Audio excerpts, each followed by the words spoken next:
الحمدللہ وکفا والصلاة والسلام علی عبادہ الذین اصطفا خصوصاً علی افضلہم وخاتم النبیین محمد الامین وعلی آلہ واصحابہ اجمعین۔ اعوذ باللہ من الشیطان الرجیم، بسم اللہ الرحمن الرحیم۔ قال اللہ عز وجل فی کتابہ الکریم ذالک من انباء الغیب نوحیہ الیک وما کنت لدیہم اذ اجمعوا امرہم وہم یمکرون وما اکثر الناس ولو حرصت بمؤمنین وما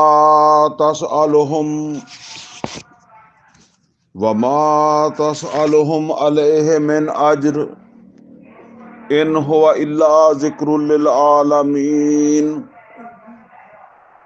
وکأی من آیۃ فی السماوات والارض یمرون علیہا وہم عنہا معرضون وما یؤمن اکثرهم باللہ الا وہم مشرکون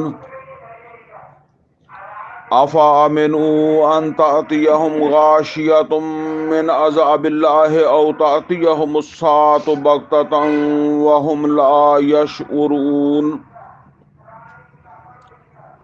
قل ھذہ سبیلی ادعو الی اللہ علی بصیرۃ انا ومن اتبعنی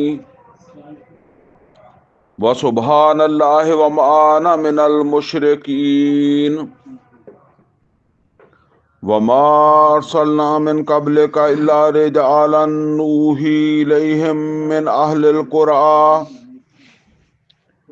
افلم یسیروا فی الارض فینظروا کیف کان عاقبۃ الذین من قبلہم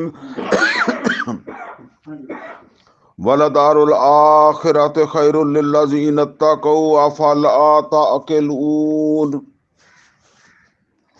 حتی اذا استیأس الرسل وظنوا انہم قد کذبوا وجاءہم نصرنا فنجی من نشاء ولا يرد بأسنا عن القوم المجرمین لقد كان في قصصهم عبرة لأولي الألباب ما كان حديثا يفترى ولكن تصديق الذي بين يديه وتفصيل كل شيء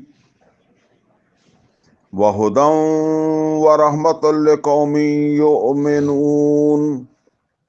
صدق اللہ العلی العظیم۔ رب اشرح لی صدری ویسر لی امری واحلل عقدۃ من لسانی یفقہوا قولی۔ اللہم ارنا الحق حقا وارزقنا اتباعہ وارنا الباطل باطلا وارزقنا اجتنابہ، آمین یا رب العالمین۔ عزیز دوستو، اس وقت میں نے سورہ یوسف کی آیت نمبر 102 سے 111 نمبر آیت جو ہے یہاں تک جو ہے وہ آیات کی تلاوت کی ہے۔ یہ 111 نمبر آخری آیت ہے اس سورت کی۔ اس سے پہلے ہم 101 آیات سورہ یوسف کی پڑھ چکے ہیں، اور یہ 101 آیات جو ہیں یہ ہم نے 10 درسوں کے اندر پڑھی ہیں، اور آج ہمارا 11واں درس ہے، اور آج اس سورت کا آخری درس ہے۔ یہ سورت ہماری الحمدللہ مکمل ہو جائے گی۔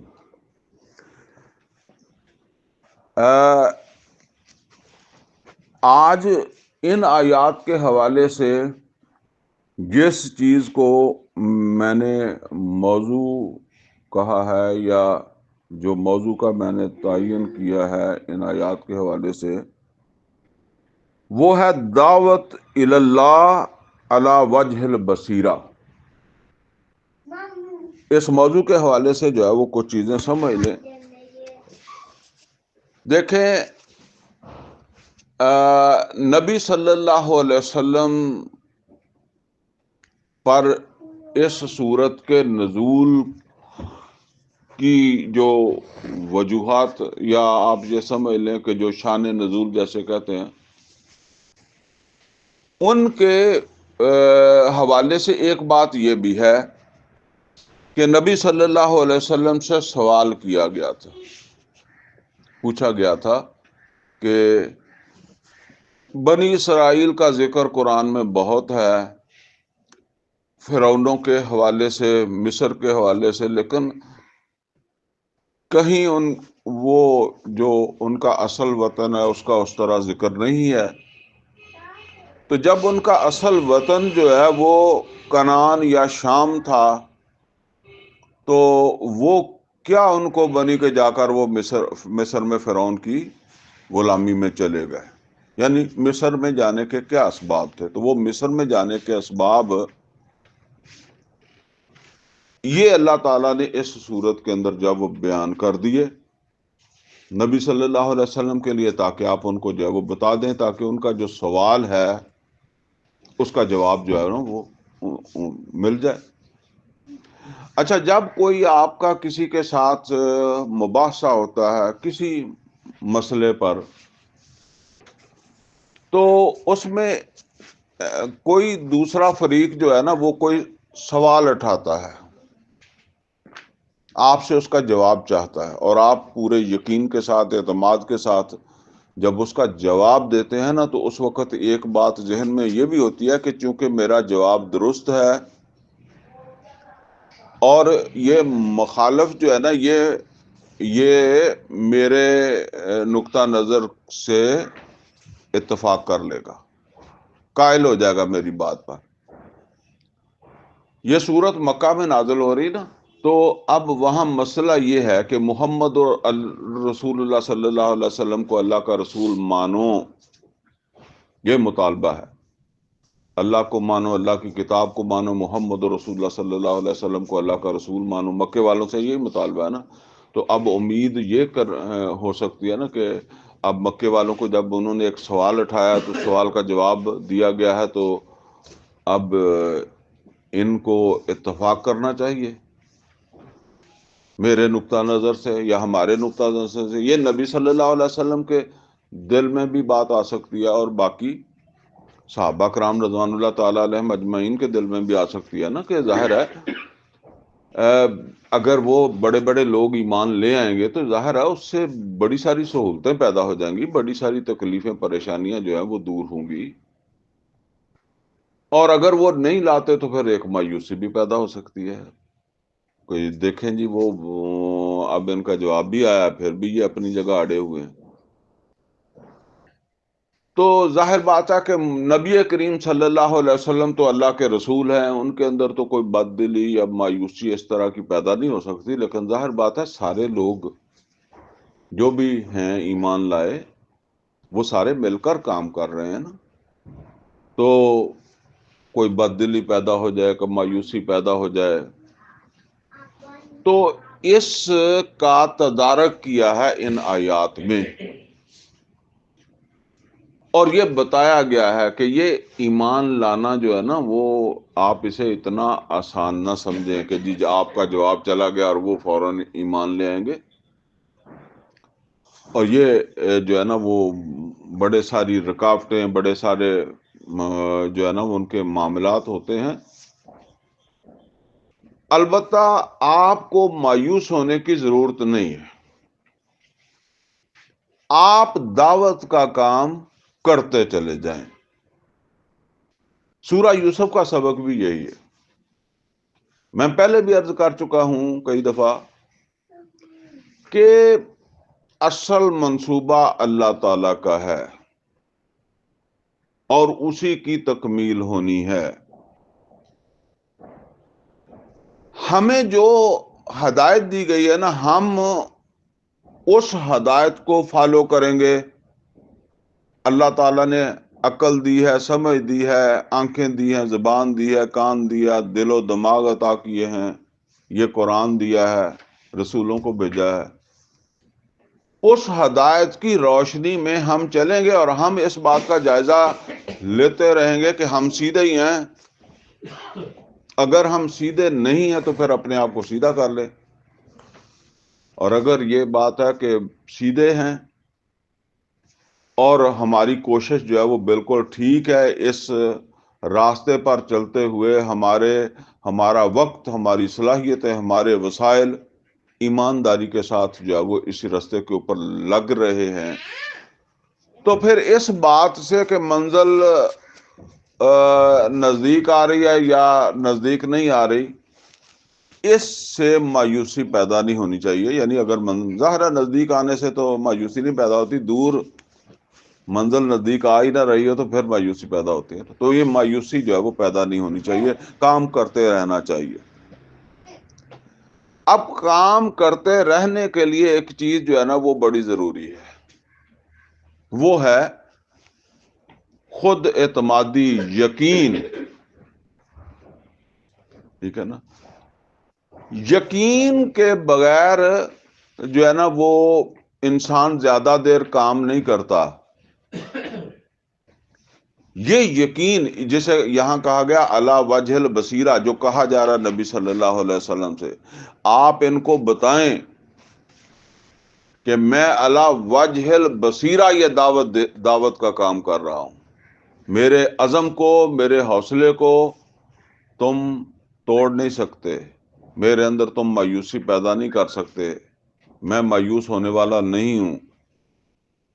تو یہ یقین دیکھیں، یقین اصل کے اندر جو ہے نا وہ ایمان کی یوں سمجھ لیں کہ ایک بلند ترین سطح ہے. جیسے قرآن کریم میں فرمانا وَبِالْآخِرَةِ هُمْ يُوقِنُونَ، آخرت کے اوپر وہ یقین رکھتے ہیں. یہ یقین ہمارے عام طور پر ہمارے تبلیغی بھائی بھی کہتے ہیں ایمان اور یقین. تو یہ یقین کیسے پیدا ہوتا ہے، یہ تھوڑی سی بات توجہ سے سمجھ لیں. دیکھیں، ایک ایمان ہے جسے ہم کہتے ہیں کہ یہ غیر شعوری ایمان ہے. یقین بھی ہے تو وہ غیر شعوری یقین ہے. ایک ہے شعوری ایمان، شعوری یقین. اس میں فرق کیا ہے؟ فرق یہ ہے کہ ہم پیدا ہوئے ہیں مسلمانوں کے گھر میں، اور ہم نے پیدائش سے یہ بات سمجھی ہے کہ اسلام حق کا دین ہے، قرآن اللہ کی کتاب ہے، محمد صلی اللہ علیہ وسلم اللہ کے رسول ہیں، اور جو قرآن کو مانے گا، اللہ کو مانے گا، محمد صلی اللہ علیہ وسلم کو رسول مانے گا، وہی جنت میں جائے گا، دوسرا جہنم میں جائے گا. اور یہ ہم نے کب سے سننا شروع کیا؟ جب سے ہم پیدا ہوئے. اور کرتے کرتے ہمیں اس پر یقین آنا شروع ہو گیا. یہ بالکل ایسے سمجھ لیں جیسے آپ بچے کو کہنا شروع کر دیں نا، چھت پہ نہیں جانا بھوت ہے، چھت پہ نہیں جانا بھوت ہے. ٹھیک ہے نا؟ اب وہ بچہ سن کے جو ہے نا وہ اس کو یہ پکا ہو جائے گا چھت پہ بھوت ہے. ٹھیک ہے نا؟ اب یہ اس کے دل میں ایک یقین تو پیدا ہو گیا ہے. ٹھیک ہے، لیکن یہ وہ سن کے، یا اس کی ماں بھی کہتی ہے نہیں چھت پہ اس کے سامنے نہیں جاتی، اس کے یا کہتی ہے کہ میں اوپر گئی تھی تو بھوت تھا، اور پکا ہو گیا. یہ اسے بعض اوقات ایسے ہی لگنے لگتا ہے کہ واقعی وہ شک بھی ہو جاتی ہے کہ اوپر میں نے بھی کہیں دیکھا تھا، وہم بن جاتا ہے نا. تو وہ اس طرح. اب ایک یقین یہ ہے، یہ غیر شعوری یقین ہے. ٹھیک ہے نا؟ ایک ہے شعوری یقین. اس کو ایک مثال سے سمجھ لیں. ایک کوئی آدمی ہے جو سمجھ لیں کہ زیادہ اسے کوئی سائنس، کوئی اس طرح کی چیزوں سے مناسبت نہیں، کسی ایسے ماحول کے اندر جو وہ رہا ہے، وہ اب آپ کے پاس آتا ہے. آپ کے پاس ایک دیگچی کے اندر جو ہے وہ پانی ہے. آپ اسے کہتے ہیں کہ یہ پانی جو ہے نا وہ ہوا بن جاتا ہے. وہ کہتا ہے نہیں بنتا. اس لیے کہ اس کے اعتبار سے نہیں بنتا، اس کا کوئی تجربہ نہیں ہے یا اس کا غور و فکر نہیں ہے، وہ کہتا کہ نہیں بنتا، آپ اسے کہتے ہیں میں بنا دوں گا۔ اب آپ وہ برتن جو ہے نا، وہ دیگچی جو ہے نا، وہ رکھتے ہیں آپ چولہے کے اوپر اور اسے پاس بٹھا لیتے ہیں کہ یہاں بیٹھ جاؤ، اور پھر ایک وقت آتا ہے کہ دیگچی میں ایک قطرہ پانی نہیں ہوتا۔ اب یہ اس کا مشاہدہ جو ہے نا، یہ یقین ہے، ٹھیک ہے نا۔ ہو سکتا ہے وہاں بھی اس کو اگر وہ زیادہ کہا جائے تو وہ کہے جی یہ بندہ معتبر ہے، یہ ابا جی ہے یا اماں جی ہے، یہ کہتے ہیں بن جاتا ہوگا ہوا، ٹھیک ہے نا۔ اب اس نے ہوا بنا کر جو ہے وہ دکھا دیا ہے نا، یہ جو یقین اس کے اندر جو ہے وہ پیدا ہوا ہے نا، وہ جو ہے نا وہ جو پہلا اگر اس کے اندر کوئی یقین پیدا بھی ہوا تھا نا، تو وہ اس کا مقابلہ نہیں کرتا۔ اب اگر پوری دنیا بھی ایک طرف ہو جائے نا، وہ کہے کہ پانی ہوا نہیں بنتا، تو وہ کہے گا نہیں، پانی بنتا ہے۔ یہ فرق ہے شعوری اور غیر شعوری ایمان میں۔ جب ٹیسٹ آئے گا تو غیر شعوری جو ہے نا وہ ہل جائے گا، اور وہ جو شعوری ایمان ہے وہ کھڑا رہے گا۔ ہاں ٹیسٹ نہیں آتا تو پھر چلتا رہے گا۔ اب دیکھیں، مسجد نبوی آباد تھی، نمازیں پڑھتے تھے لوگ، انہی میں سے 1000 آدمی نبی صلی اللہ علیہ وسلم کے ساتھ چلا ہے نا احد کی طرف، تو یہاں ٹیسٹ بن گیا، ان میں سے 350 واپس آ گئے۔ خندق 7 کھدوائی ہے، اب خندق کے اوپر ڈیوٹیاں دینے لگ گئے ہیں۔ اب جب 1 مہینہ ہونے لگا ہے اور نظر یہ آنے لگا ہے کہ ہم شکست کھا گئے یا کھا جائیں گے، دشمن اندر داخل ہو جائے گا، اب انہی میں سے کچھ لوگ ہیں نا جو کہہ رہے ہیں کہ انا بیوتنا اورا، ہمیں رخصت دے دیں، ہمارے پاس ٹائم نہیں ہے، ہماری مصروفیت ہے، یہاں ڈیوٹی ہم نہیں کر سکتے۔ یہ کوئی چھٹی انہوں نے نمازوں سے تو نہیں مانگی، روزے سے نہیں مانگی، یہ نہیں کہا کہ ہم داڑھی اتوڑا دیتے ہیں، ہمیں یہ رخصت چاہیے، یہاں سے رخصت مانگ رہے ہیں نا۔ اچھا، یہ جو تبوک جب جانے کا وقت آیا ہے، یہ ٹیسٹ ہے۔ یہاں اب وہ یقین کی کمی جو ہے نا، یا آپ یوں سمجھ لیں کہ اگر وہ یقین بالکل ہی نہیں ہے تو پھر تو منافقت شروع ہو جائے گی، ٹھیک ہے نا۔ یہ ہوگی اس وقت جس وقت ٹیسٹ آئے گا۔ ٹیسٹ نہیں آئے گا تو بس وہ آپ کو کوئی فرق نہیں ہوگا کہ جی یہ حقیقی ایمان والا ہے یا یہ شعوری ایمان والا ہے اور یہ غیر شعوری ایمان والا، بلکہ ہو سکتا ہے وہ جو غیر شعوری والا وہ زیادہ ہی آپ کو نظر آئے، دوسرے سے اس سے آگے بڑا ہوا جو ہے نظر آئے۔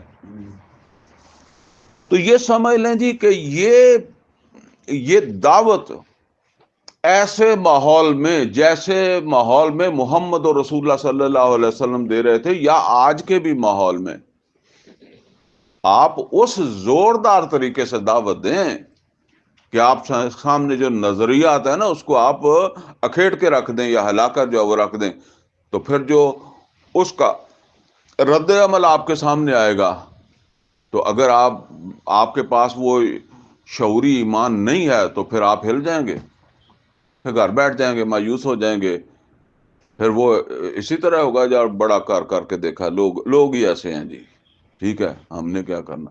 اب اندازہ کریں نوح علیہ الصلوۃ والسلام کا جو ایمان ہے، بندہ بادل ہو جاتا ہے نا، فصل کاشت کر رہا ہے، 2-4 دفعہ فصل نہ ہو تو اپنے کھیت میں جانے کو جی نہیں کرتا، دکان کے اوپر گاہک نہ آتا ہو تو کچھ دیر کے بعد دکان نہیں کھولنے کو دل کرتا، تو دعوت دینے کیسے چلا جائے گا؟ یہ اگر اس کے اندر واقعتاً جو ہے نا وہ یہ یقین اس کے اندر جو ہے وہ موجود ہوگا، علی وجہ البصیرہ، وہ شعوری ایمان موجود ہوگا، تو جیسے جیسے ٹیسٹ آئے گا خواہ وہ دعوت کے میدان میں آئے یا وہ قتال کے میدان میں آئے. تو یہ جو شعوری ایمان ہے یہ اس کو یہ نہیں دیکھے گا کہ میرے دائیں کوئی کھڑا ہے میرے بائیں کوئی کھڑا ہے. نہیں، اس کو یہ پتا کہ میں کھڑا ہوں. ٹھیک ہے نا. لیکن اگر یہ نہیں ہے تو پھر وہی بات ہے، وہ جو ہے نا وہ دائیں بائیں دیکھے گا، لوگ بھاگ رہے ہیں وہ بھی بھاگنا شروع ہو جائے گا، لوگ چھوڑ کے بیٹھ رہے ہیں وہ بھی چھوڑ کے بیٹھ جائے گا. ٹھیک ہے نا. یہ بات اللہ تعالیٰ جو ہے نا وہ ان کو نبی صلی اللہ علیہ وسلم سے بھی فرما رہا ہے، اور اسی کے ذریعے سے یہ نصیحت جو ہے وہ ہمیں بھی جو ہے وہ کی جا رہی ہے. اور یہ یقین ایسے نہیں ملتا. آپ سمجھے کہ بہت زیادہ نمازوں کو پڑھنے سے مل گیا ہے یا کوئی اور جو ہے وہ اس طرح. اور بالعموم ہمارے عام طور پر اس ماحول میں اس یقین کی وہ اہمیت نہیں ہے. یہ غیر شعوری طور پر جو ہے وہ جو ایمان ہے یقین ہے اسی کو ہم سمجھتے ہیں. یہ ہماری اکثر و بیشتر جو جماعتیں ہیں نا، خواہ وہ روحانی جماعتیں ہیں یا وہ تبلیغی جماعتیں ہیں یا کوئی اکثر و بیشتر ہے، وہ اس پہلو پر زیادہ غور بھی نہیں کرتی اور نہ لوگ اس کے اوپر جب وہ غور کرتے ہیں. لیکن یہ بچا رہے گا اس وقت تک جب تک ٹیسٹ نہیں آتا. ٹیسٹ آئے گا تو اس وقت پھر وہی صورتحال جو ہے وہ سامنے آ جائے گی. بہرحال یہ ہے اس کے اندر جو نبی صلی اللہ علیہ وسلم کو کہا گیا کہ آپ اس طرح فرمائیں، اس کو میں نے جو ہے نا وہ موضوع بنایا. اور یہ اس کی بڑی اہمیت ہے. یہ دیکھیں ایک چھوٹی سی بات ہے، قرآن حکیم کو ہم مانتے ہیں اللہ کی کتاب ہے. کیسے مانتے ہو؟ نہ اللہ کو دیکھا، نہ رسول کو دیکھا، نہ رسول کے کسی صحابی کو دیکھا، نہ جبرائیل ان کو دیکھا کہ لے کر آیا ہے. درمیان میں کتنے نسلیں گزر گئی ہیں. تو یہ ہم مانتے ہیں اس لیے کہ ہماری امی جب اس نے کہا، ابا نے کہا، مسجد میں گئے مولوی نے کہا. ہندو بھی تو اسی طرح سن کر ان کا بھی یقین بن جاتا ہے. بڑے بڑے پڑھ لکھ جاتے ہیں پھر بھی وہ اپنے دلائل دیتے رہتے ہیں غیر شعوری طور پر. اس کا نقصان نہیں ہے، اس کا بھی فائدہ ہے، لیکن اس کا نقصان جو ہے نا وہ یہ ہے کہ ٹیسٹ میں یہ نہیں لے کر نکلتا آپ کو. اب اس قرآن کے بارے میں اب میں موضوع طویل ہو جائے گا، دوسری طرف چلا جائے گا. دیکھیں آپ خود سوچیں کہ اس قرآن کے بارے میں ہمیں کیسے یقین آ گیا کہ یہ اللہ کا کلام ہے، جب ہم نے اللہ کو نہیں دیکھا، ہم نے جبرائیل امین کو لاتے نہیں دیکھا، ہم نے محمد اور رسول اللہ صلی اللہ علیہ وسلم کو نہیں دیکھا جن کے پاس آیا ہے، ہم نے ان کو بھی نہیں دیکھا جنہوں نے رسول اللہ صلی اللہ علیہ وسلم کو جو ہے وہ دیکھا. ٹھیک ہے نا. میں صرف ایک مثال سے صرف آپ کی توجہ اس طرف کرا سکتا ہوں. دیکھیں آپ آج کل ہمارے ہاں بعض اوقات ایسا ہوتا ہے کہ پراپرٹی آپ نے خرید لی ہے لیکن وہ ٹرانسفر نہیں ہو رہی، انتقال نہیں ہو رہا. کیوں؟ گورنمنٹ نے بین لگا دیا. تو آپ نے جو خریدی وہ کس چیز پر خریدی ہے؟ وہ اسٹامپ پر لکھا ہوا ہے، اور بالفرض 50 سال تک آپ اس کا ٹرانسفر نہیں کرا سکے. اور ہمارے وہ پہلے بڑے بزرگوں کے مسئلے اس طرح کے جو ہے وہ میں نے دیکھے ہیں کہ دادا نے کوئی جگہ خرید لی تھی یا کوئی مکان خرید لیا تھا، اسٹامپ پر ہی لکھا ہوا تھا، وہ پوتوں کو کے زمانے میں اس کا کوئی مسئلہ سامنے آ گیا، کرنا چل رہا تھا. اب 50 سال بعد وہ خریدنے والا بھی مر گیا اور بیچنے والا بھی مر گیا، وہ گواہ بھی مر گئے، وہ لکھنے والا بھی مر گیا، وہ شاید پٹواری وغیرہ بھی مر گئے. پٹواری کی تو ضرورت ہی نہیں پڑی ہوگی. ٹھیک ہے نا. وہ بھی اب وہ جن کا قبضہ ہے ان کے پاس اسٹامپ ہے اور دوسرے جو ہے اس کے نام ہے. تو جج فیصلہ کیسے کرے گا؟ ٹھیک ہے نا. وہ اس میں رہ رہے ہیں، وہ کہتے ہیں جی ہم تو دادا کے زمانے سے رہ رہے ہیں اور یہ ہمارے پاس اسلام ہے، جج کیا کرے گا؟ جج کو اگر گواہی ملے گی تو کہاں سے ملے گی؟ وہ اسی اسٹام کے اندر سے ملے گی، اسی تحریر میں سے ملے گی۔ تو نوٹ کریں کہ یہ قرآن اللہ کی کتاب ہے، یہ یقین، یہ ہماری تسلی، سیٹسفیکشن کہاں سے ہوگی؟ اس اسٹام سے جس کا دعویٰ یہ ہے کہ یہ اللہ کی طرف سے ہے۔ وہ جو ہے نا کہ ایمان نہیں وہ جنس جسے لے آئیں دکانیں فلسفہ سے، ڈھونڈے سے ملے گی عقل کو یہ قرآن کے سپاروں میں۔ اس کے اندر تدبر، یہ ایسا نہیں سرسری پڑھ لیا یا تدبر، افلا یتدبرون القرآن، کیا یہ قرآن پر تدبر نہیں کرتے؟ جتنا جتنا تدبر کریں گے اتنا اتنا یقین پیدا ہوتا جائے گا، اور جو یقین ہے جو کھڑا کرنے والا ہے، جتنا جتنا پیدا ہوئے گا اتنا اتنا پھر بندہ ساتھ بشرطے کے عمل بھی کرے، تو وہ انسان کو جب وہ کھڑا رکھے گا تو ایسا ہم میں سے کتنے لوگ ہوں گے، ہزاروں میں کتنے ہوں گے، ایسے ہی ہیں، ٹھیک ہے نا؟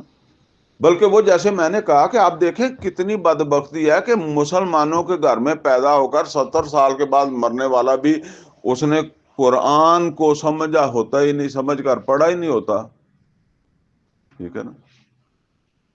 70 آیتیں نہیں سیکھی ہوتی تو باقی ویسے تو جھگڑا کر لے گا کہ ہم تو اہل سنت ہوتے ہیں، وہ اہل حدیث ہوتے ہیں، تو سنت تو اس کتاب کا مکمل پریکٹیکل بھی ہے، صرف سمجھنا ہی نہیں ہے بلکہ اس کا مکمل پریکٹیکل بھی ہے۔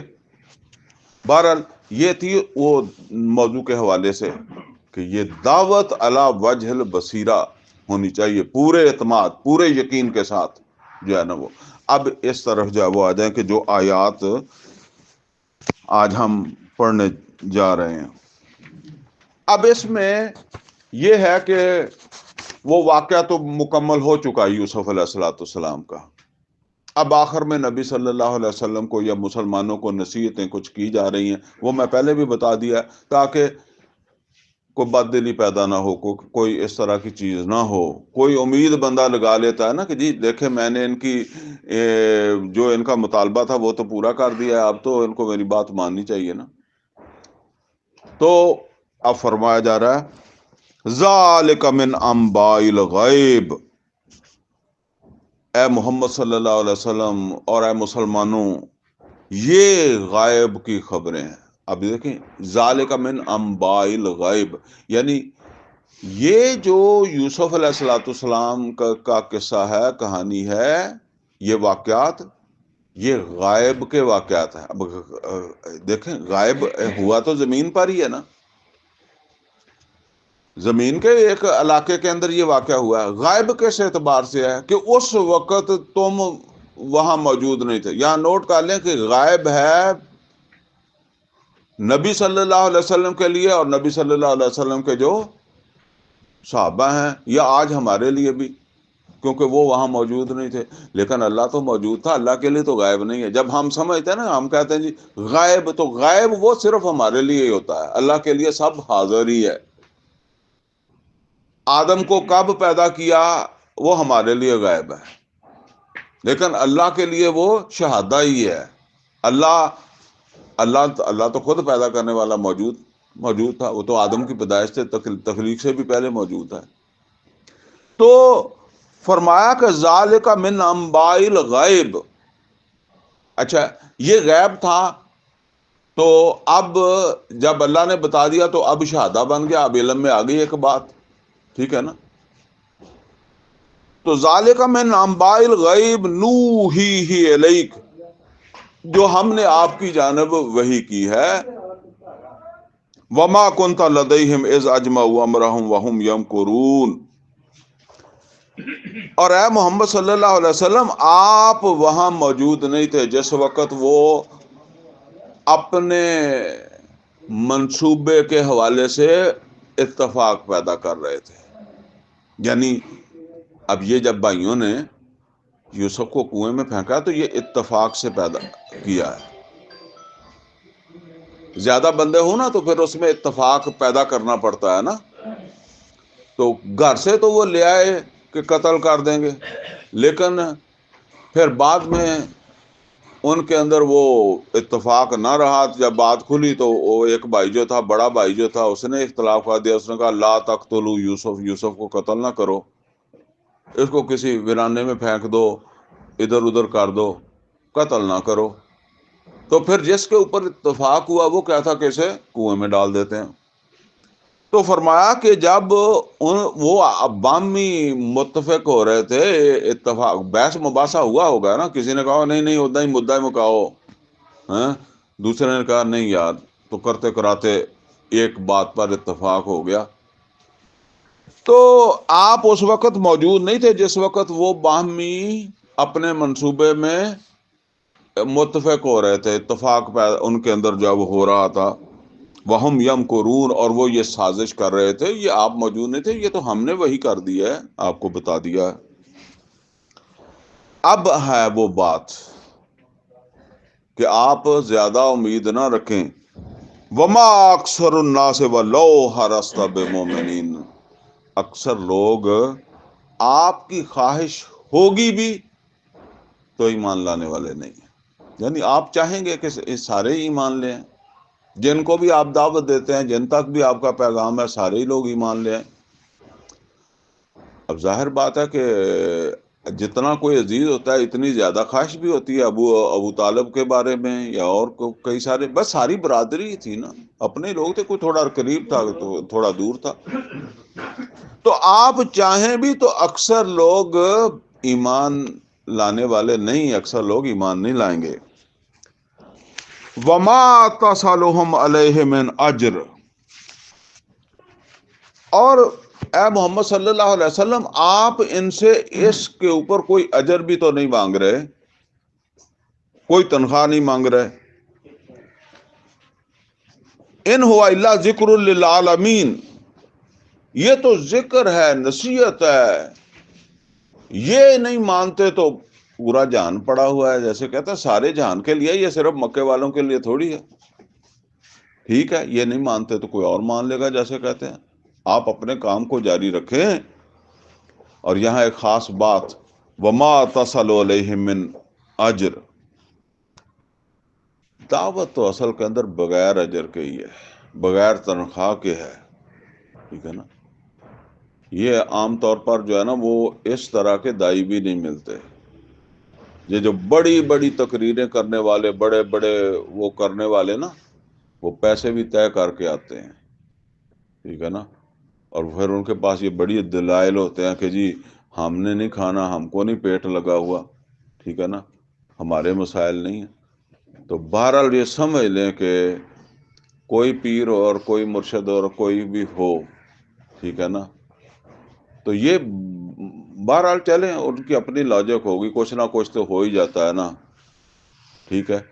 لیکن قرآن کریم کے اندر جہاں بھی پیغمبر دعوت دے گا تو وہ کہے گا میں تم سے کوئی اجر نہیں مانگتا، تم میری تنخواہ بند کر دو کرنی ہے تو. مطلب یہ ہے کہ میں تنخواہ لیتا ہی نہیں، بند کیا کرو گے. ٹھیک ہے نا. جدا کہ تو میرا موقع بند کر دے بھائی، تو جہاں موقع ہی نہ ہوگا کی کر لین گے بند. جو تنخواہ لیتا ہے اس کی تنخواہ بند کریں گے نا. تو اے محمد صلی اللہ علیہ وسلم آپ کی کون سا یہ تنخواہ بند کر دیں گے. تو فرمایا کہ ان ہوا الا ذکر للعالمین، آپ دعوت دیں. یہ دعوت، یہ نصیحت پورے جہان کے لیے ہے.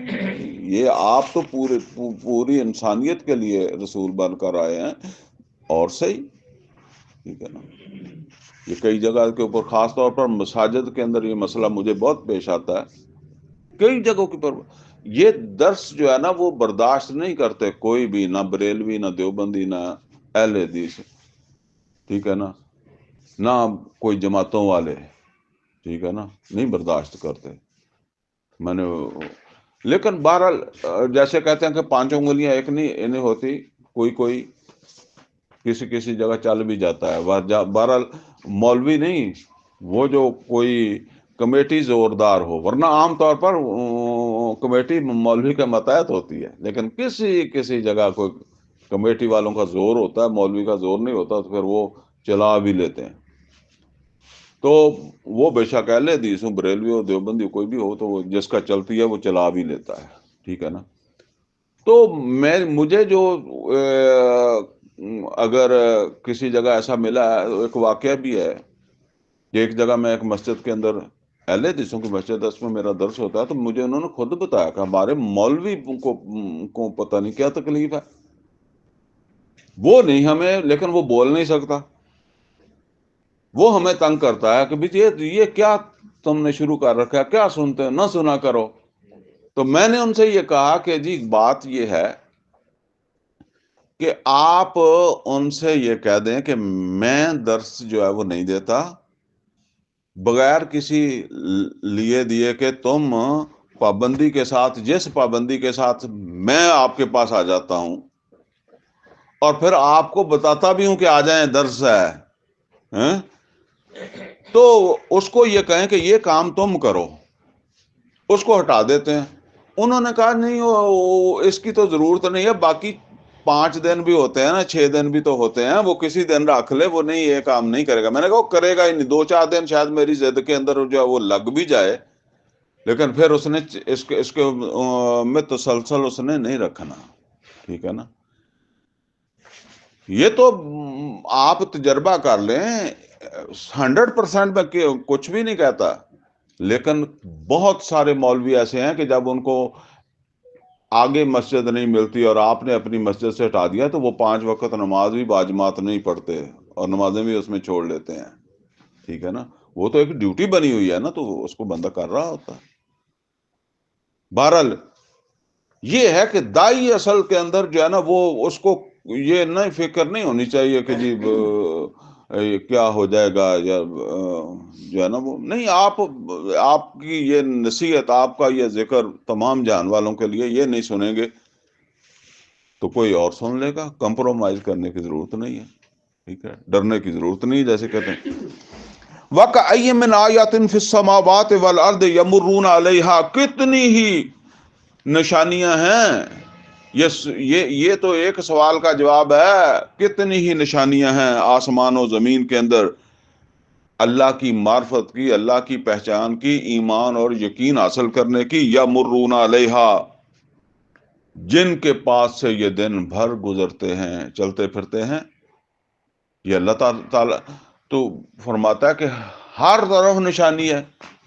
ان فی خلق السماوات والارض واختلاف اللیل والنہار والفلک التي تجری فی البحر بما ينفع الناس وما انزل اللہ من السماء من ماء فاحیا به الارض بعد موتها وبث فیها من کل دابہ وتصریف الرياح والسحاب المسخر بین السماء والارض لآیات لقوم یعقلون۔ یہ ساری نشانیاں ہیں، میں ترجمہ نہیں کرتا، اتنا تو آپ کو آ ہی جانا چاہیے۔ یہ ساری نشانیاں ہی تو ہیں اللہ کی معرفت کی۔ سَنُرِيهِمْ آیاتنا فی الآفاق وفی انفسہم، آفاق میں بھی دکھائیں گے، خود ان کے اندر بھی دکھائیں گے نشانیاں، حتی یتبین لہم انہ الحق، یہ حق کو مانیں گے اگر پورے شعور کے ساتھ انہوں نے دھیان کیا۔ لیکن جیسے ہم کہتے ہیں، بعض اوقات کہتے ہیں نا کہ یار یہ انا میں انہوں کیڑا نظر آنا، بعض اوقات کسی کو ہم کہتے ہیں نا کہ یار وہ تو گزر کے نہیں آیا اتنے فلاں چیز ہو رہا، وہ کہتا مینوں نہیں پتہ لگا، دوسرا کہتا اوے انا انہوں کیڑا پتہ لگتا ہے، ٹھیک ہے نا۔ تو وہ انے تو مراد انا ہی نہیں ہوندا، لیکن وہ ایک ایویں نہیں خیال کرنے والا بندہ، توجہ نہیں کرنے والا۔ فرمایا اس طرح انے ہو کے لنگ جاندے آ، غور نہیں کردے، ورنہ جیڑا لقمہ کھاندے آ اودے تے غور کر لین۔ تو فرمایا کہ وَكَأَيٍّ مِّنْ آیَةٍ فِي السَّمَاوَاتِ وَالْأَرْضِ يَمُرُّونَ عَلَيْهَا وَهُمْ عَنْهَا مُعْرِضُونَ، یہ ان پر دھیان ہی نہیں کرتے، ایسے گزر جاتے ہیں۔ وَمَا يُؤْمِنُ أَكْثَرُهُم بِاللَّهِ إِلَّا وَهُمْ مُشْرِكُونَ، اور ان میں سے اکثر ایمان لاتے بھی ہیں تو شرک نہیں چھوڑتے، تو کچھ نہ کچھ شرک کرتے ہی رہتے ہیں۔ وہ جو میں نے اکثر آپ کو بتایا نا، ایک شرک وہ ہے جس میں ہم بحیثیت مجموعی، نہ ہمارا مفتی بچا ہوا ہے، نہ عالم بچا ہوا ہے، نہ پیر بچا ہوا ہے، نہ مرید بچا ہوا ہے، نہ بریلوی بچا ہوا ہے، نہ دیوبندی بچا ہوا ہے، نہ اہل حدیث بچا ہوا ہے، نہ شیعہ بچا ہوا ہے۔ وہ شرک کون سا ہے؟ وہ ہے حاکمیت کا شرک۔ اصل میں غلطی جو ہوتی ہے نا وہ اس بات سے ہوتی ہے کہ ہم نے اللہ کو صرف معبود سمجھا ہے کہ بس جس کی نماز پڑھنی ہے، روزہ رکھنا ہے۔ وہ جو میں آپ سے عرض کرتا ہوں کہ مکہ میں یہ مسئلہ نہیں تھا کہ وہ کہتے تھے داڑھی اتارو، وہ کہتے تھے پگڑی نہ باندھو، وہ کہتے تھے نماز نہ پڑھو۔ یہ مسئلہ نہیں تھا۔ مسئلہ یہ تھا کہ محمد رسول اللہ صلی اللہ علیہ وسلم کی یہ جو نماز تھی، یہ روزہ تھا، یہ جو واعظ نصیحت تھی، اس کی بنیاد تھی توحید، جس کا ایک سمجھ لیں کہ سلوگن لا الہ الا اللہ۔ یہ لا الہ الا اللہ ان کے نظام کو ہلا رہا تھا۔ وہاں پاکستان یا آج کی جدید ریاست قائم نہیں تھی عرب میں،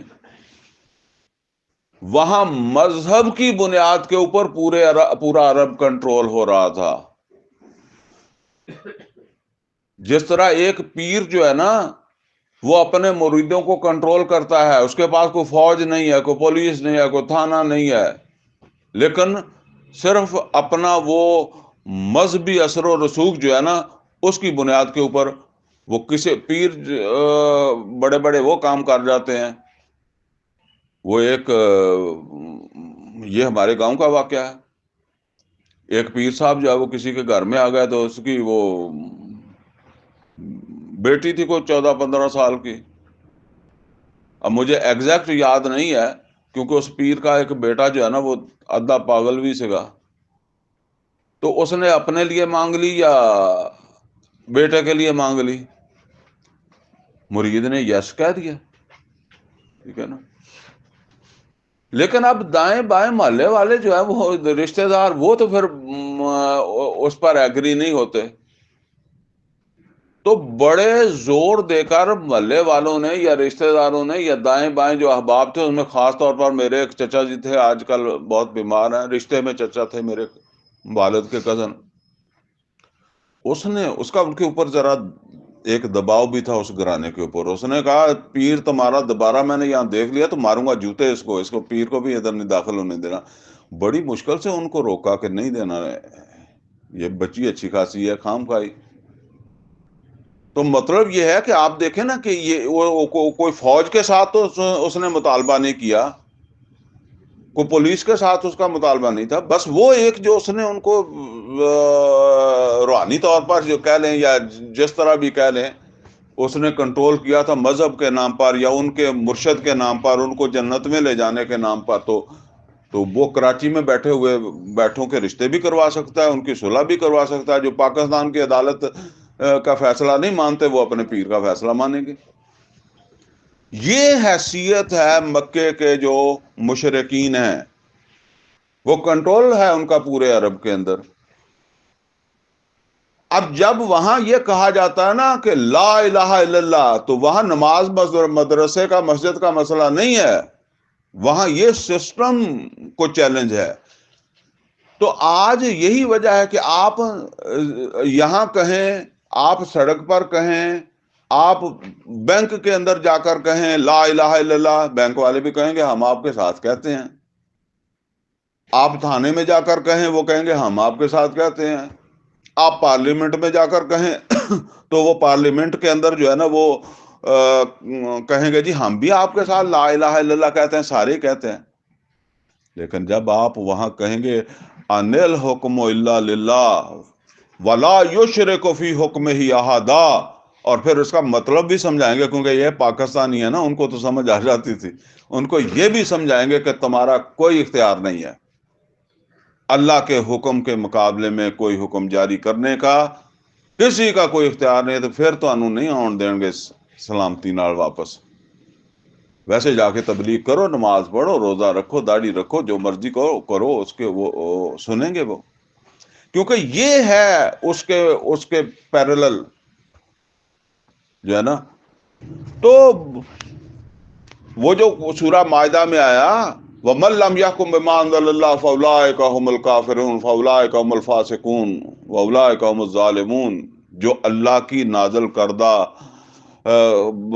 ہدایت ہے اس کے مطابق فیصلے نہیں کرتے، وہی کافر ہیں، وہی فاسق ہیں، وہی ظالم ہیں۔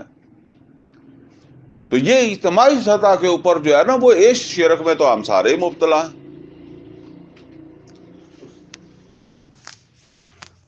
آفا آمین ان تأتیہم غاشیۃ من عذاب اللہ، اللہ تعالیٰ فرماتے ہیں کہ یہ جو اس شرک میں مبتلا ہیں، اور دیکھیں یہ شرک کون سا ہے؟ اللہ کو ماننے کے ساتھ ساتھ ہے۔ مکے والے جو شرک کر رہے تھے نا، وہ اللہ کو ماننے کے ساتھ ساتھ کر رہے تھے۔ ہم بھی جو کر رہے ہیں یہ اللہ کو ماننے کے ساتھ ساتھ شرک کر رہے ہیں۔ فرمایا جیسے دوبارہ پڑھ لیں اس کو، وما یؤمن اکثرهم باللہ الا وهم مشرکون، ان میں سے اکثر ایمان لاتے ہیں لیکن ساتھ شرک کرتے ہیں، ساتھ شرک میں بھی مبتلا ہیں۔ تو فرمایا آہا آمین ان تأتیہم غاشیۃ من عذاب اللہ، کیا یہ ڈر نہیں ہے ان کے اندر، خوف نہیں ہے کہ ان کو ڈھانپ لے اللہ کا عذاب اس جرم میں؟ او تأتیہم الساعۃ بغتۃ، یا آ جائے ان کے اوپر جو ہے وہ قیامت اچانک ہی، وہم لا یشعرون، اور ان کو کوئی گمان بھی نہ ہو ایسا ہونے کا، ان کے امکان میں بھی نہ ہو کہ ایسا ہو سکتا ہے، تو اچانک بھی آ سکتا ہے۔ قل، اے محمد رسول اللہ صلی اللہ علیہ وسلم ان سے کہہ دیں، ہٰذہِ سبیلی، یہ ہے میرا رستہ، ادعو الی اللہ، میں تمہیں دعوت دے رہا ہوں اللہ کی طرف۔ دعوت، یہ ہمارا موضوع بھی میں نے اسی کو بنایا نا، اور یہ نوٹ کر لیں، دعوت ہے اللہ کی طرف، کسی فرقے کی طرف نہیں ہے، کسی مسلک کی طرف نہیں ہے، دعوت اللہ محمد رسول۔ اچھا، اللہ کا ظاہر ہے کہ اللہ کی طرف بلانا، تو اللہ کہاں بیٹھا ہوا ہے جس کی طرف بلانا؟ یہ ہے قرآن جس کی طرف بلانا ہے، لوگوں کو اللہ کی طرف بلانا، یہ ہے دعوت اللہ۔ اور ایسا نہیں ہے کہ وہ مکے بھی لے جاؤ گے تو اللہ وہاں بھی نہیں ملاقات ہوگی اللہ کے ساتھ۔ نبی صلی اللہ علیہ وسلم کو بھی کیا کہا، یا ایھا الرسول بلغ ما انزل الیک من ربک، بلغ، ابلاغ کر دیں، تبلیغ کر دیں، بلغ یبلغ تبلیغا، تبلیغ کر دیں، کس چیز کی تبلیغ کر دیں؟ ما انزل الیک من ربک، جو آپ کے رب کی طرف سے آپ کے اوپر جو ہے وہ نازل ہوا ہے، اس کی تبلیغ کر دیں۔ تو ظاہر ہے اگر رسول اللہ صلی اللہ علیہ وسلم نے جو تبلیغ کی ہے وہ اسی کی ہے، قرآن کی ہے، تو پھر آج بھی تبلیغ تو قرآن ہی کی ہوگی، ٹھیک ہے نا؟ تبلیغ ہے جو سنت تبلیغ ہے، وہ تو قرآن کی تبلیغ ہے جو ہمارے معاشرے کے اندر نہیں ہوتی۔ باقی تبلیغ سب کرتے ہیں، وہ بریلوی بھی، دیوبندی بھی، اہل حدیث بھی، شیعہ بھی، اگر نہ کریں تو مسلک ختم ہو جائے، لیکن وہ تبلیغ جو ہوتی ہے نا، وہ ہوتی ہے مسلک کی، اور اس میں اگر کوئی قرآن کا حوالہ بھی آتا ہے تو وہ چیزوں کا آتا ہے جو اپنے مسلک کو سپورٹ کرتی۔ تو قرآن کی تبلیغ جو ہے، ادعو الی اللہ، میں تمہیں اللہ کی طرف بلا رہا ہوں، اور قرآن کی طرف بلانا بھی ہے تو کیسے بلانا ہے؟ علی بصیرۃ انا ومن اتبعنی، علی بصیرۃ، پوری بصیرت کے ساتھ۔ یعنی ایک وہ ہے نا جو میں نے آپ کو بتایا تھا کہ جی یقین پیدا ہو گیا کہ چھت پر بھوت ہے، ایک یہ وہ میں نے دوسری مثال دی تھی کہ آپ نے جیسے وہ یقین پیدا ہوا کہ پانی آن گیا بھاپ، اللہ بصیرت، پوری بصیرت کے ساتھ، پورے یقین کے ساتھ میں تمہیں دعوت دے رہا ہوں، یعنی میرے اندر پورا یقین ہے، اور وَمَنِ اتَّبَعَنِی، اور میری اتباع کرنے والوں کے اندر بھی یہ یقین تھا۔ وہ ہم کہہ تو دیتے ہیں تھوڑے سے لوگ تھے، وہ تھوڑے لوگ بھی کیسے تھے؟ وَمَنِ اتَّبَعَنِی، اور جو میری اتباع کر رہے ہیں وہ ایسے صرف جو ہے نا وہ غیر شعوری طور پر جو ہے وہ نہیں لگے ہوئے، پورا شعور کے ساتھ، یقین کے ساتھ، پورے اعتماد کے ساتھ یہ کام جو ہے وہ کر رہے ہیں۔ وَسُبْحَانَ اللَّهِ وَمَا أَنَا مِنَ الْمُشْرِكِينَ، اور یہ ہے وہ بات جو، یہ یقین ہے جو پورے معاشرے کے اندر جو ہے وہ چند بندوں کو کھڑا رکھے ہوئے ہے کہ اللہ پاک ہے، کوئی اس کا شریک نہیں ہے۔ ہم نہیں مانتے اگرچہ ہمارے دائیں بائیں سارا ماحول جو ہے وہ اللہ تعالیٰ کے شریکوں کو ماننے والا ہے، ہم نہیں مانتے کہ اللہ کا کوئی شریک ہے، ٹھیک ہے نا۔ وما انا من المشرکین، اور میں مشرکوں میں سے نہیں ہوں، اگرچہ میرے دائیں بائیں اللہ کے گھر میں بھی وہ تو رکھے پڑے ہیں، لیکن اس کے باوجود کیونکہ میرے اندر وہ بصیرت ہے، میرے اندر وہ یقین ہے، وہ ایمان میرے اندر موجود ہے، میں کوئی اندازے سے نہیں، شک میں نہیں ہوں کسی طرح کا، تو لہذا جو ہے نا وہ کئی ساری چیزیں بندے کو ہلا دیتی ہیں نا کہ یار اللہ کسی طرف سے کوئی ہیلپ کر دے، کوئی مدد کر دے، آگے ذکر آئے گا۔ نہیں اللہ وہ ہے، آتی ہے یا نہیں آتی، تجھے یقین ہے نا، تو تو نے جو اپنا کام کرنا ہے وہ تو اپنے یقین کی بنیاد کے اوپر جو وہ کرنا ہے نا۔ فرمایا وما ارسلنا من قبلک الا رجالا نوحی الیہم من اہل القری، محمد صلی اللہ علیہ وسلم۔ اب ایک بات اور ہے، وہ کہتے تھے جب اللہ نے اگر رسول بنانا ہی تھا تو کوئی فرشتہ تو بناتا نا، آپ کو ہی ہم میں سے جو ہے وہ کیوں؟ فرمایا اے محمد صلی اللہ علیہ وسلم، ہم نے آپ سے پہلے بھی جن کو رسول بنایا بستیوں میں سے، جن کا انتخاب کیا، وہ آپ ہی کی طرح مرد ہوتے تھے، انسان ہوتے تھے، مرد ہوتے تھے، جن کی طرف ہم وہی کرتے رہے ہیں، اور ان کا یہ اعتراض غلط ہے۔ پہلے بھی اسی طرح ہم نے جو ہے وہ انسانوں میں سے رسولوں کو منتخب کیا، بلکہ مردوں کو منتخب کیا، عورتوں کو رسول نہیں بنایا۔ افلم یسیروا فی الارض، تو کیا یہ گھومے پھرے نہیں ہے زمین پہ، جو آگے سے اس طرح کے سوال کرتے ہیں۔ فَيَنظُرُوا كَيْفَ كَانَ عَاقِبَةُ الَّذِينَ مِن قَبْلِهِمْ، کہ یہ دیکھتے کہ کیا انجام ہوا جنہوں نے ان رسولوں کو جٹلایا تھا، وہ قومیں، وہ ہود علیہ الصلوۃ والسلام ہوں، صالح علیہ الصلوۃ والسلام ہوں، شعیب علیہ الصلوۃ والسلام ہوں، لوط علیہ الصلوۃ والسلام ہوں، تو یہ دیکھتے نہیں کہ کیا انجام ہوا۔ وَلَدَارُ الْآخِرَةِ خَيْرٌ لِّلَّذِينَ اتَّقَوْا، اور آخرت کا گھر جو ہے نا وہ بہت بہتر ہے لیکن تقوی والوں کے لیے، آخرت تقوی والوں کے لیے، اللہ سے ڈرنے والوں کے لیے۔ افلا تعقلون، تو کیا تم عقل سے کام نہیں لیتے؟ اب اگلی آیت ہے بڑی اہم، کیونکہ وہ دل میں جو پہلے ذکر آ جاتا ہے نا کہ بھئی کوئی اللہ کی طرف سے مدد آ جائے، کوئی اس طرح کا ہو جائے، تو نہیں، یقین کا مطلب یہ ہے کہ ہم نے یہ کام کرنا ہے، ٹھیک ہے نا، اور مجھے پورا یقین ہے کہ یہ رستہ سیدھا ہے، ٹھیک ہے۔ حتی اذا استیأس الرسل، حتیٰ کہ رسول دعوت دیتے رہے، پیچھے ذکر ہے نا کہ بستیوں کی طرح رسول آئے، الٹا دی گئیں، تباہ کر دی گئیں، یہ گھوم پھر کر نہیں دیکھتے، تو ایسے نہیں ہوا کہ ادھر رسولوں نے دعوت دی اور ادھر اٹھ کر اللہ تعالیٰ کی طرف سے کوئی جو ہے وہ پکڑ آ گئی، کوئی عذاب آ گیا، ایسا نہیں ہوا۔ اللہ تعالیٰ فرما رہے ہیں کہ حتیٰ اذا استیأس الرسل، حتیٰ کہ دعوت دیتے دیتے رسول مایوس ہو گئے۔ یہ مایوس کا مطلب سمجھ لیں، یہاں اصل میں وہ لفظ ایسا ہے نا تو ذہن میں یہ بات آتی، یہ نہیں کہ وہ دعوت دینا بند کر دی، مطلب دعوت دیتے دیتے دیتے دیتے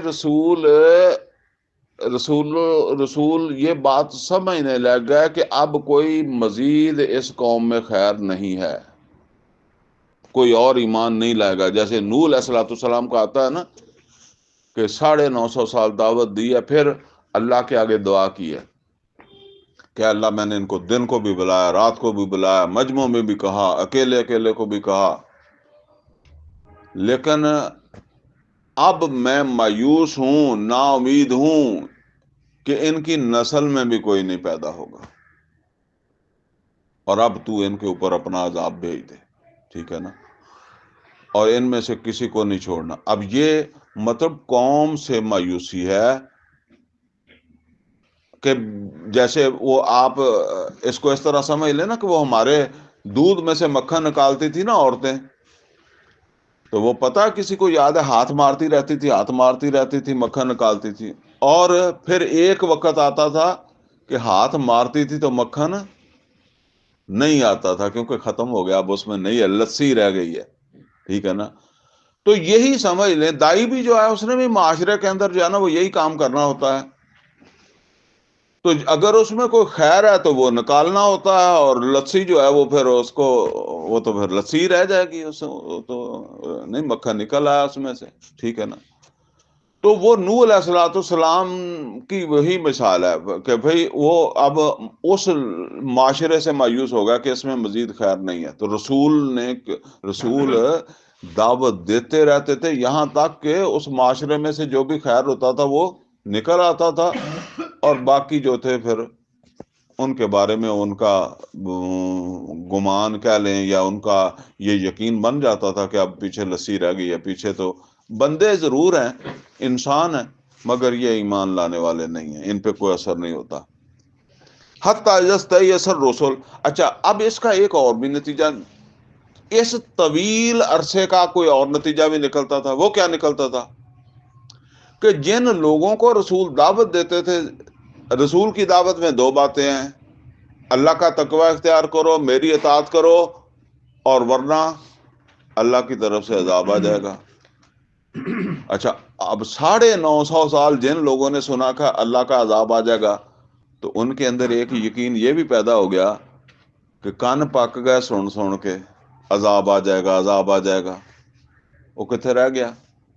قرآن حکیم میں ہے، وہ کہتے تھے عذاب کسی نے روک لیا پیچھے جڑا آندا سگا، پیغمبروں کو کہتے تھے وہ پیچھے سے جو چلا ہوا تھا عذاب، تو وہ جیسے پانی پیچھے سے آتا ہے تو او دے اگے وہ نکا لا دیں، ٹھل لا دیں نا، وہ پیچھے کسی نے روک لیا جڑا آگے نہیں آیا۔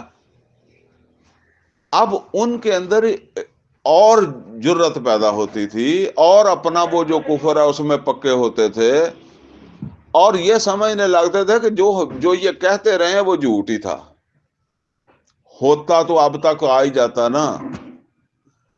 آپ قرآن بھی پڑھیں تو ایسے لگتا ہے کہ عذاب، نبی صلی اللہ علیہ وسلم نے فرمایا کہ میں اور قیامت ایسے ہیں ساتھ ساتھ، ٹھیک ہے نا، لیکن ابھی تو 1500 سال ہو گئے نا، اگر آدمی اس طریقے سے نہ سمجھے تو سمجھے یار پتہ نہیں ہمیں گالی کر گئے، ٹھیک ہے نا، باقی ہجے تھی تو آیا کوئی نہیں گا، دیکھا کوئی نہیں گا۔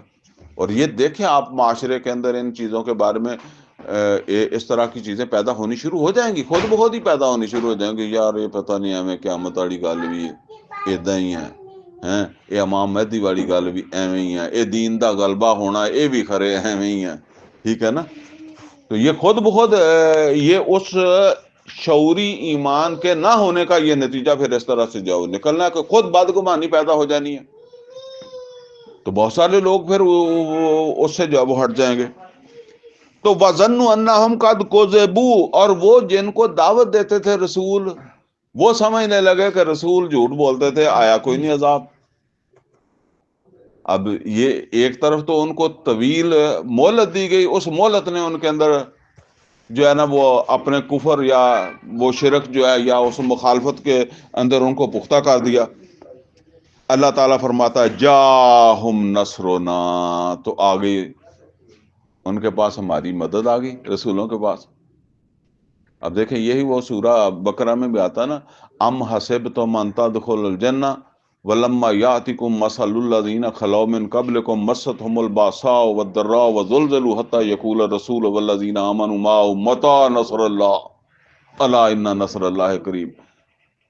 یہ اور بھی قرآن کریم کے اندر جو ہے وہ جگہوں کے اوپر یہ مضمون آیا، تو یہ بتایا جا رہا ہے کہ اتنی جلدی، ہم تو بہت جلدی کہتے ہیں کہ اللہ فیصلہ کر دے، ٹھیک ہے نا، تو یہ بتایا جا رہا ہے کہ اللہ فیصلے کرتا ہے، لیکن تمہیں جو دعوت کی ذمہ داری دی گئی ہے نا، تو تم لسی پیچھے بنا کر چھوڑو، جو اس میں سے مکھن ہے اس کو نکال لو. اگر تم ہی کمزور ہو، تم اس خیر کو نہیں نکال سکے تو اللہ سے کیا مانگتے ہو؟ میں اس کو ایک مثال سے عرض کیا کرتا ہوں کہ وہ ہمارے گھر کے سامنے گاؤں میں ہمارا گھر تھا، تو ایک وہ درخت تھا بیری کا، بچے چھوٹے چھوٹے. ہم کیا اٹھاتے تھے، وہ ایک نیچے سے جب وہ روڑا پتھر اٹھایا انہوں ماریا، وہ کسے ایک بیر نو جا کے لگا وہ تھلے ڈگ پیا. پکا تھا یا کچا جیڑا بھی چب لیا کھا چک کے. چھوٹے چھوٹے ہوتے تھے تو ہمارے پھر کبھی کبھی ہم جو ہے نا وہ بیری وہ باہر ہی کھڑی تھی، یعنی گھر کے اندر نہیں تھی باہر ہی. کئی گھروں کے باہر بھی جو ہے وہ درخت کھڑے ہوتے ہیں نا گاؤں دیہات میں. تو پھر ہم جا کر اپنے ابو جی سے کہتے، ابا جی آؤ بیری نو جھاڑو. ابا جی پھر آدھے سی، ابا جی میرے کافی ماشاءاللہ 6 فٹ قد سی تے بڑی صحت سی. انہوں نے دو ہاتھاں نال او دا تنا پھڑ کے انہوں چنگی طرح ہلانا تے کچے پکے سارے تھلے. تو یعنی پھر اسی چگدے رہنا انہوں نے. تو یہ مطلب یہ ہے کہ اس طرح معاشرے کو جو ہے نا وہ اس طرح دعوت کا کام یہ ہے کہ اگر انہوں نے کوئی گدر بدر ہے تو بھی آوے، اس گل کھل جاوے.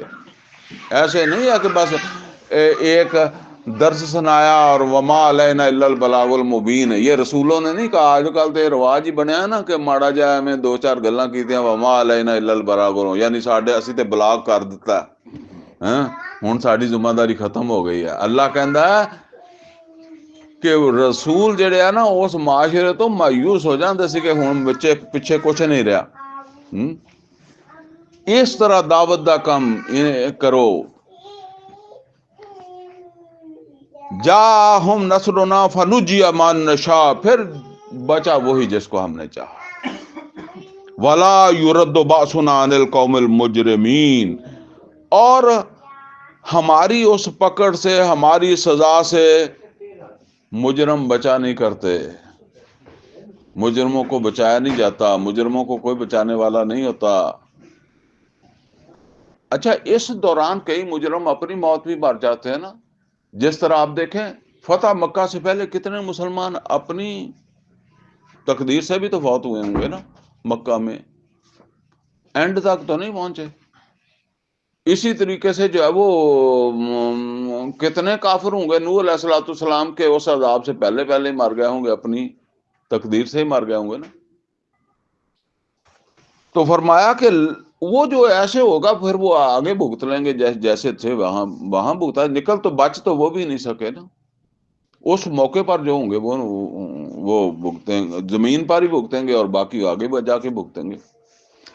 لقد کان فی قصصہم عبرۃ لاولی الالباب، فرمایا کہ یہ قصہ کوئی ایسے ویسے نہیں ہے، یہ جو ہم نے سنایا یوسف علیہ الصلوۃ والسلام کا، اس میں بڑی عبرت ہے، اس میں بڑی نصیحت ہے. لاولی الالباب، اہل عقل کے لیے.